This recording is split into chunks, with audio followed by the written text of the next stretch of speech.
ముఖ్యంగా ప్రెగ్నెన్సీ టైంలో భార్యాభర్తలు శారీరకంగా దూరంగా ఉంటే చాలా మంచిది.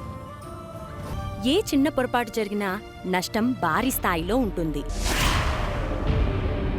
Chitra, Chitra,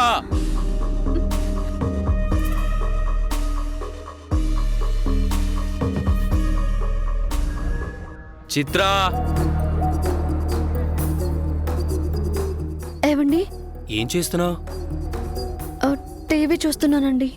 టీవీనా? What is this Chitra? నువ్వేమన్నా చిన్నపిల్లవా? అసలు నువ్వు ఇంత పని పెట్టుకుని టీవీ ఎలా చూస్తున్నావు? పనా? ఏం పని ఉందండి? నా పని చిత్రా. కమాన్ బేబీ, కమాన్. ఒక పని చూద్దామా? ఏదైనా దీని తర్వాతే. అది కాదండి, మీరెప్పటి నుంచో నా చేతులతో మందు కలిపిస్తే తాగాలి అనిపిస్తుంది అన్నారు కదా. అవును అన్నాను, అందుకని ఇప్పుడు కల్పిస్తావా ఏంటి? అవునండి. చిత్రా, నువ్వేనా ఇది? అసలు నీకు మందు వాసనే పడదు కదా. అసలు మీరు ఇలా రండి రండి. కూర్చోండి కూర్చోండి. ఒక్క నిమిషం.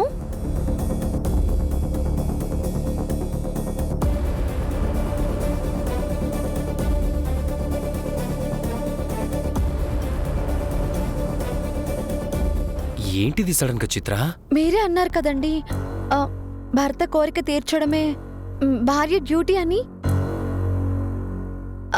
అందుకే. Good, keep it.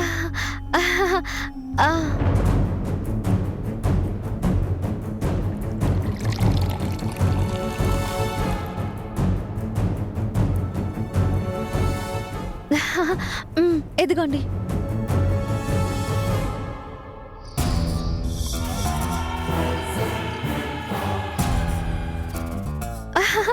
ఇంకోటి. ఇంకోట? తాగండి చెప్తాను.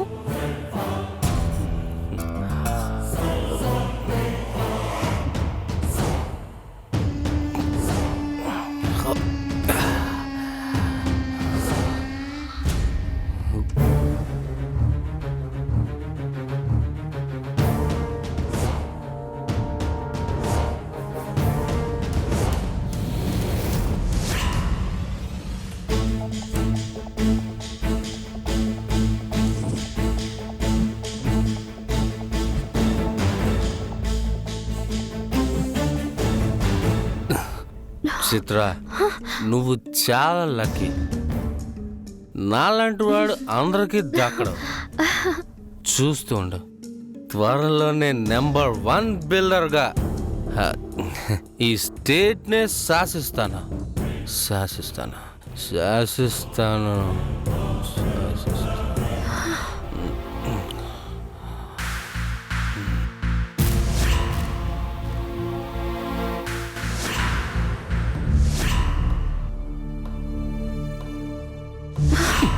చిత్రా,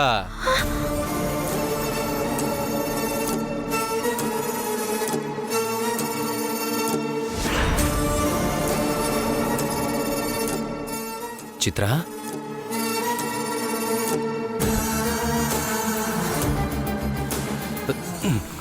మందు పోసా సరే, మరి మంచం సంగతి ఏంటి? మర్చిపోయాననుకున్నావా?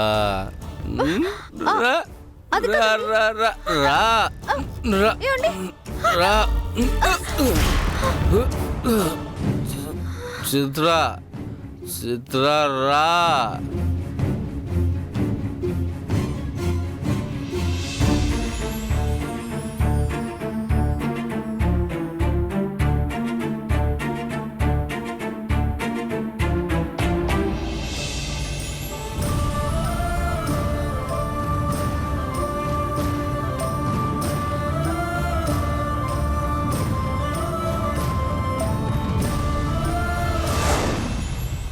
ఏంటండి మీరనేది? రైతులు హరికృష్ణని అవమానించడమేంటి? అవును రాధా, హరికి రైతులన్నా పర్వతాపురం ప్రజలన్నా పంచప్రాణాలు. తనకు బ్రహ్మరథం పట్టిన జనమే తన అధికారాన్ని కాలదన్నారు, కుర్చీని తగలబెట్టారు. అసలు ఏమైందండి వాళ్ళకి? హరి ఎలాంటివాడో వాళ్ళకి తెలీదా? ఆ ఊరి కోసం, ఆ జనం కోసం హరి ఎన్ని త్యాగాలు చేశాడు, ఎన్ని మంచి పనులు చేశాడు. హరికున్న తెలివితేటలకు, తనకున్న ఎడ్యుకేటెడ్ స్టేటస్కు ఏదైనా వ్యాపారం చేస్తే కోట్లు సంపాదించేవాడు. అవన్నీ వదిలేసి నా ఊరు, నా జనం, రైతులు బావుండాలి, వాళ్ళ జీవితాలు బాగుపడాలని కుటుంబాన్ని కూడా పట్టించుకోకుండా అహర్నిశలు కష్టపడ్డాడు. ఈరోజు మన జిల్లాలో పర్వతపురానికి ఇంత ఖ్యాతి ఉందంటే దానికి కారణం హరికృష్ణే, అతని అలుపులేని కృషే. చెడు చేసిన వాళ్ళని మర్చిపోవచ్చు కానీ మంచి చేసిన వాళ్ళని, మన గురించి ఆలోచించే వాళ్ళని ఎలా మర్చిపోతారు? అంత కఠినంగా ఎలా ప్రవర్తిస్తారు? నువ్వు అన్నది నిజమే రాధా, కానీ వాళ్ళ ఆవేదనలోనూ అర్థం ఉంది కదా. మన అనుకునే దాని మీద పరాయివాడు చెయ్యేస్తేనే మన కోపం వస్తుంది. పొలమే వాళ్ళ జీవితం, అదే వాళ్ళ జీవనాధారం. దాని మీద ఓ రాక్షసుడు కాలు మోపాడు. పొలాల్ని లాక్కొని వాళ్ళ భూముల నుండి వాళ్ళనే గెంటేశాడు. ఎంత సాధు జంతువులైనా వాళ్ళకి ఆవేదన ఉంటుంది కదా. అవునండి, పొలం పోతే కోపం వస్తుంది, రావాలి కూడా. కాని వాళ్ళ ఆవేశం హరి మీద చూపించడం ఏంటని. వాళ్లకో సమస్య వచ్చింది, దానికోసం హరి కష్టపడుతున్నాడు. ఆ విషయం వాళ్ళకు కూడా తెలుసు కదా. హరికి సాయం చేయాలి కాని ఇలా అవమానించడం ఏంటండి? ఇంతకీ ఆ సురేంద్ర పొలం ఎవరికమ్మాడు? Munna, Madhavaram Munna, very dangerous business man. Munna ఒకేసారి 1000 ఎకరాలు కొన్నాడంటే అదేం చిన్న విషయం కాదండి. ఎంత వ్యాపారవేత్తైనా ఆ పొలం నీకెక్కడిది, కొన్న తర్వాత ఏ లీగల్ ఇష్యూస్ రావు కదా అని ఎంక్వైరీ చేస్తాడు. అవేవీ జరగకుండా పొలాన్ని కొన్నాడు. నేరుగా ఊరికే వచ్చి రైతుల్ని వెళ్ళగొట్టాడు. అంటే ఇదంతా ఓ ప్లాన్ ప్రకారమే జరుగుండాలండి. ఆ సురేంద్ర, మున్నా కలిసే ఈ నాటకం ఆడుండాలి. ఏంట్రాధా నువ్వు అనేది? అవునండి, ముందు సురేంద్ర ఫ్రేమ్లోకొచ్చాడు. హరి ఫ్రెండే కదా, అందరూ ఈజీగా నమ్మేశారు. ఆ నమ్మకాన్ని ఆయుధంగా చేసుకున్నాడు. తెలివిగా రైతుల చేత సంతకాలు తీసుకొని జంప్ అయిపోయాడు. ఈ డ్రామాలో అతని పాత్ర అయిపోగానే మున్నా రంగంలోకి దిగాడు. ఒకవేళ నా అంచనానే నిజమైతే ఇద్దరూ కలిసే గేమ్ స్టార్ట్ చేసుండాలి. ఇది అనుమానం మాత్రమే కదా, దాన్ని ప్రూవ్ చేయడానికి ఎలాంటి ఆధారం లేదు కదా. ఇది అనుమానమే కావచ్చు, కానీ సురేంద్ర మున్నాకు పొలాన్ని అమ్మాడన్నది నిజమే కదా. అలా చూసుకున్నా మున్నాకి సురేంద్ర గురించి అన్ని విషయాలు తెలిసే అవకాశం ఉంది కదా. మీరు పని చేయండి, వెళ్ళి ఆ మున్నాని కలవండి. సురేంద్ర గురించి ఏదో ఒక క్లూ దొరికే అవకాశం ఉంది కదా. తెలిసినా చెప్తాడంటావా? ఎంత తెలివైన వాడైనా ఏదో ఒక వీక్ మూమెంట్లో నోరు జారుతాడు. అది చాలు, ఈ ప్రాబ్లం సాల్వ్ అయినట్టే.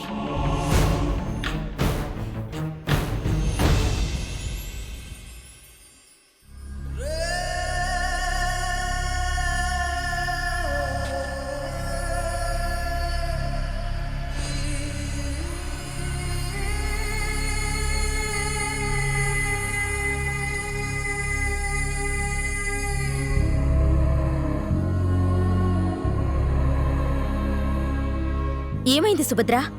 నువ్వైనా చెప్పు.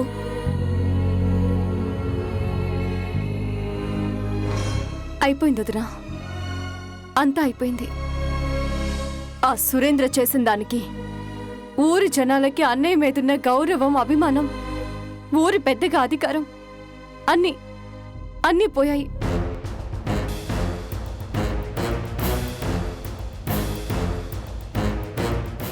ఎల్లి కనుచే అన్నా అన్నా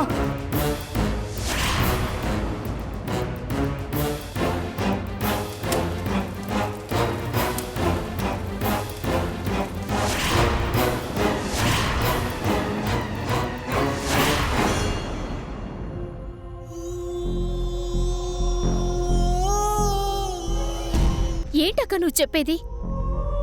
కుర్చీ తగలపెట్టడం ఏంటి? వాళ్ళకేమైనా పిచ్చా? ఇందులో అన్నయ్య తప్పేముంది? ఇందులో అన్నయ్య తప్పేం లేదు. అది ఎంత నిజమో మోసం చేసినవాడు అన్నయ్య ఫ్రెండ్ అన్నది కూడా అంతే నిజం.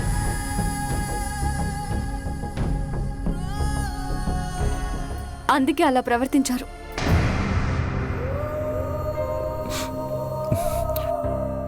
ఊరే నా ఊపిరనుకున్నాను, ఊరే నా బలం అనుకున్నాను, ఊరి కోసమే బతకాలనుకున్నాను, ఊరి కోసమే చావాలనుకున్నాను. కానీ ఈరోజు అదే ఊరు నన్ను ఒంటరివాణ్ణి చేసింది, నన్ను బలహీనుని చేసింది. వాళ్ళు తగలబెట్టింది కుర్చీని కాదు, నా ఊరిపై నాకున్న అధికారాన్ని, బాధ్యతని. ఇన్నాళ్ళు ఎవరికే కష్టం వచ్చినా అన్నా నువ్వే న్యాయం చెప్పాలి, బాబు నువ్వే తీర్పివ్వాలంటూ నా గడప తొక్కిన జనం ఇప్పుడు నీ వల్లే మా బ్రతుకులు రోడ్డెక్కాయి, నీ వల్లే మా పొలాలు పోయాయి, నీ వల్లే మా ఉపాధి పోయిందని నిందిస్తుంటే అక్కడే ఈ హరికృష్ణ, ఈ పర్వతనేని హరికృష్ణ చచ్చిపోయాడు.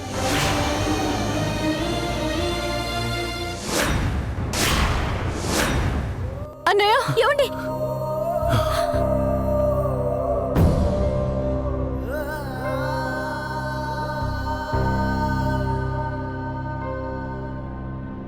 వాళ్ళు కన్నీరు పెట్టుకుంటుంటే, కాపాడమని వేడుకుంటుంటే ఏమీ చెయ్యలేక ఈ హరికృష్ణ అక్కడే ఓడిపోయాడు. అన్నయ్య ఏంటా మాటలు? ఇవి మాటలు కాదు సుభద్ర, మనోవేదన.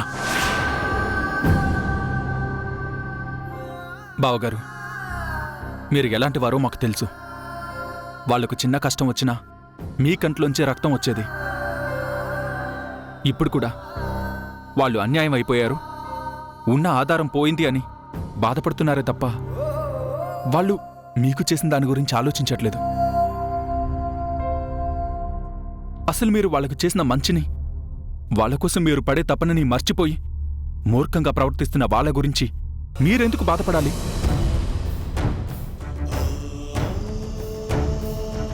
మీరెందుకు కంటతడి పెట్టాలి? వదిలేండి బావుగారు. వాళ్ళకి మీలాంటి గొప్ప వ్యక్తి నాయకుడిగా ఉండడానికి వాళ్ళు అర్హులు కారు. వదిలేయండి.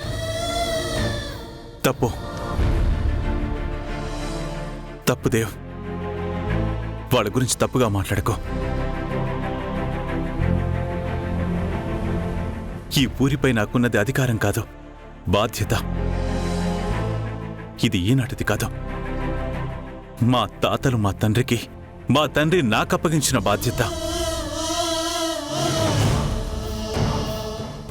పర్వతనేని వారసులుగా మాకొచ్చేది ఆస్తులు, అంతస్తులు, పొలాలు, బంగాలు కాదు, ఈ ఊరు. ఇప్పుడు నా బాధ కూడా అదే. మా పూర్వీకులు అప్పగించిన బాధ్యతల్ని నేను సక్రమంగా నిర్వర్తించలేకపోయాను, వాళ్ల మాట నిలబెట్టలేకపోయాను. ఆ బాధ్యతని ముందు తరాలకి అందించలేకపోతున్నాను. మీరు చెప్పేది నిజమేనండి, కానీ వాళ్లకు మీ ఆవేదన అర్థమవుతుందా? అసలు అర్థం చేసుకునే ప్రయత్నం చేస్తారా అని? చేస్తారు. వాళ్ళు నా ప్రజలు, నా ఊరి ప్రజలు. నాకు తెలుసు వాళ్ళు నన్ను అర్థం చేసుకుంటారు, అర్థం చేసుకుంటారు, అర్థం చేసుకుంటారు.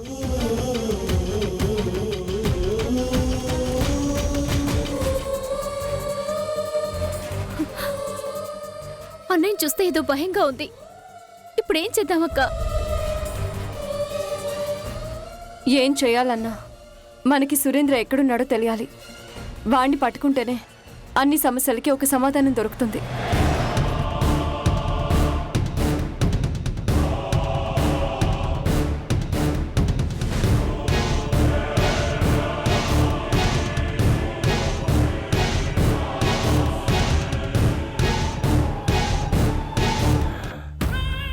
చాలా happy dears.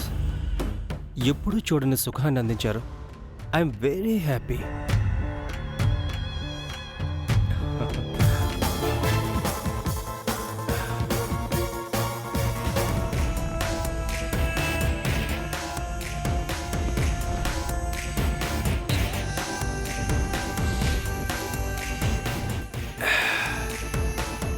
Take it.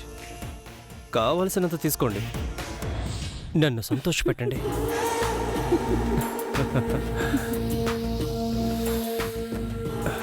Let's dance.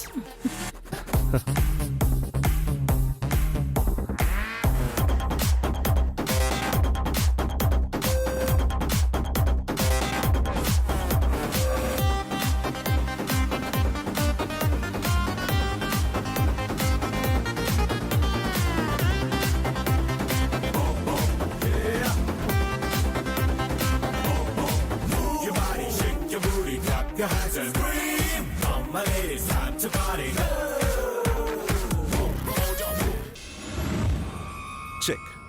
అన్నా, ఈ ఆటలని ఓడించుడు ఎవరి వల్ల కాదన్నా. ఆట అందరికీ వినోదాన్నిస్తుందిరా, నాకు మాత్రం కిక్కినిస్తుంది.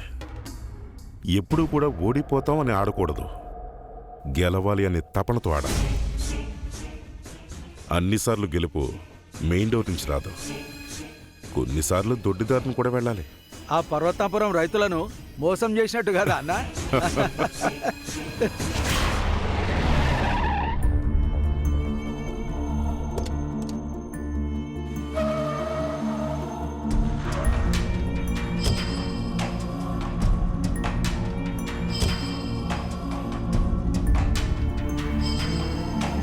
సుభద్ర, నీకు కూడా మున్నా మీద అనుమానం ఎందుకు వచ్చింది? ఆ సురేంద్ర పొలం అమ్మింది ఈ మున్నాకే కదా. ఆ సురేంద్ర గురించి ఏదైనా క్లూ దొరుకుతుందేమో అని వచ్చాను. మీ ఆడాళ్ళు మహా తెలివైనవారమ్మా. మాకు రాని ఐడియాలు కూడా మీకు వస్తాయి. రాధ కూడా నీలాగే ఆలోచించి నన్ను ఇక్కడికి పంపించింది. పద.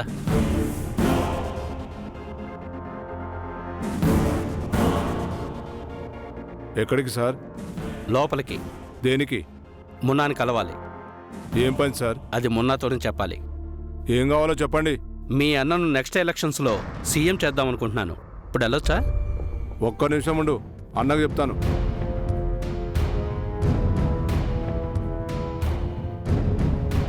అన్నా, ఆ ఎమ్మెల్యే రాజగోపాల్ వచ్చిండు. ఎందుకంట? నిన్ను సీఎం చేస్తాడంట. ఏంటి, నన్ను సీఎం చేస్తాడా? అతనికి ఏమైనా పిచ్చా? అదే చెప్పమన్నాడన్నా. సర్లే, బిజీగా ఉన్నానని చెప్పి పంపించే. ఎమ్మెల్యేతో పాటు ఆ సుభద్ర కూడా వచ్చిందన్నా.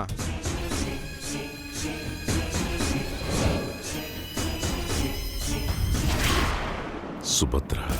అదే అన్నా, ఆ పర్వతాపురం హరికృష్ణ గారి చెల్లెలు. సరే, రమ్మను. ఓకే అన్నా.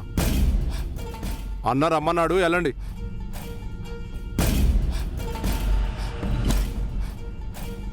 రండి రండి ఎమ్మెల్యే గారు, ఎలా ఉన్నారు? మా జీవితాల్లోకి ఎంటర్ అయ్యావు కదా, ఇంకెలా ఉంటాం? That's my speciality. కూర్చోండి కూర్చోండి. ఏం తీసుకుంటారు? Tea, coffee? సురేంద్ర ఎక్కడా? Oh, very straightforward. Harikrishna చెల్లెలు కదా, ఆ మాత్రం స్పీడ్ ఉంటుంది. మున్నా, రైతుల జీవితాలతో ఆడుకోకు. ఆ సురేంద్ర ఎక్కడా? సుభద్ర, నేనెందుకు మీతో ఆడుకుంటాను? మీరేమైనా నా చుట్టాలా? స్కూల్ స్నేహితులా? చీమకి కూడా హాని చేయని మనిషిని నేను. అలాంటిది నన్ను పట్టుకుని ఏదో పాత సినిమాలో విలన్ను చూసినట్టు చూస్తున్నారు. మొన్న కూడా అంతే, నేను చెప్పేది వినకుండా మీ అన్నయ్య ఎడాపెడా వాయించాడు. ఇంకా నొప్పులు కూడా తగ్గలేదు తెలుసా? అబ్బా! మున్నా, మా బాధని అర్థం చేసుకో. నువ్వు కొన్న స్థలం కేవలం భూమి మాత్రమే కాదు, రైతుల బతుకు. ఎంతో మందికి అన్నం పెట్టే అన్నపూర్ణ. సుభద్ర, నీకు విషయం చెప్తా గుర్తుపెట్టుకో. ఈ భూమి మీద ఏ ప్రాణికి కూడా సేఫ్టీ ఉండదు. ఈవెన్ చెట్లకి పొట్లకి కూడా సేఫ్టీ ఉండదు. ఒక చిన్న చీమ తనకు తానే బలవంతురాలు అనుకుంటుంది.